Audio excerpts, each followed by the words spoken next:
Alright, today I'm going to be building a coffee table with a walnut tabletop. As you can see, I'm cutting the legs right now. These are going to be made out of pine because it's cheap, and it's going to be painted over. This table's for my girlfriend, and she wants to paint the legs, and it pains me to paint over a beautiful hardwood, so we're going to use pine for that, and it's cheap. Right now I'm running all the legs through the planer, which will basically just help square them up, because most 2x4s and pine lumber that you buy from the lumber yard are rounded on the corners, so just flattening them out and making them square. And pretty much the same thing on the table saw, just squaring them up to size so they fit right. I wanted these table legs to kind of be, I don't really know what you'd call it, but they just kind of hold some weight.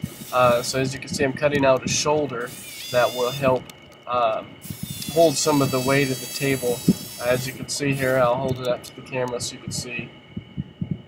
And it's just got that nice shoulder so it can support some weight and kind of just inlay the side rail there.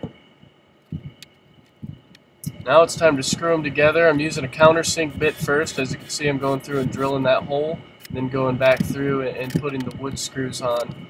The countersink is just really nice because it helps you keep everything flush. Unfortunately, I didn't realize this was blurry until after the fact, but this is me cutting the side rails of the table. I'm cutting them at a 45-degree angle so that they'll fit flush and make a nice corner, and you won't be able to see the end grain of the wood. Now I'm putting them together. As you'll be able to see, I check for squareness multiple times throughout.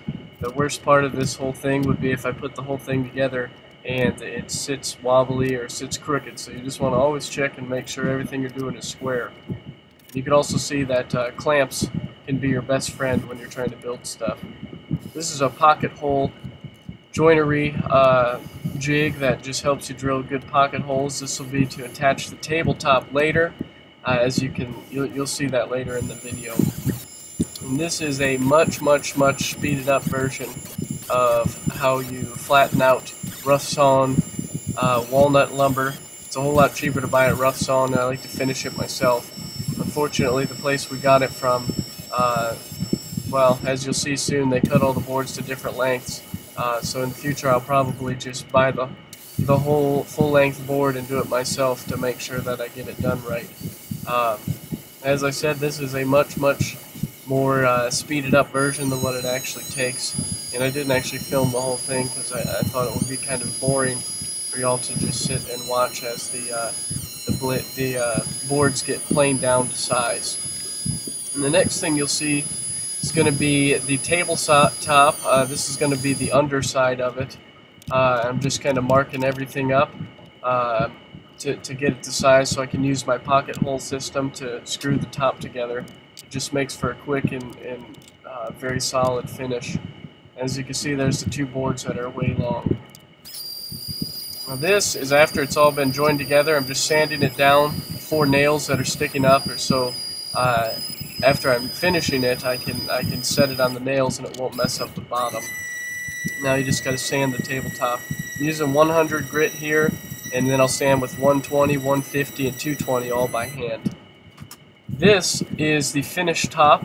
I put 1 coat of finish on it, Arm and Seal, General Finishes, high gloss sealant. It helps cut down on rings from moisture if you set things on it. But just sanding it down, I did 1 coat. You always want to sand between coats just to make sure you have a nice even finish.